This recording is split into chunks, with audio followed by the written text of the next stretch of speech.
guys, welcome back to my channel, Keeping My Life in Order. In today's video, you guys, we are doing a laundry room clean with me. Now this laundry room is not in too much of bad condition. My focal points in this laundry room is cleaning the baseboards and actual cleaning the doors, and also the inside of the washer and dryer itself. Now you guys may not be able to see all of that, only because, you know, like I said, when I'm servicing clients' house, you guys, I'm really focusing on what I'm doing, so it's kind of hard for me to just remember you need to film this and film that. But I did get some great content. So without further ado, you guys, let's go ahead and get started with the video.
Alright you guys, that concludes today's video. I hope you guys enjoyed the video. Please leave a thumbs up to let me know how you liked the video, and leave a comment below.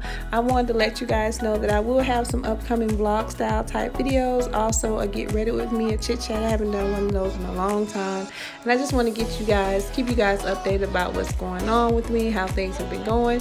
So look forward to those videos in the next few weeks. So I thank you guys so much for watching, and I'll see you guys in the next video. Bye you guys.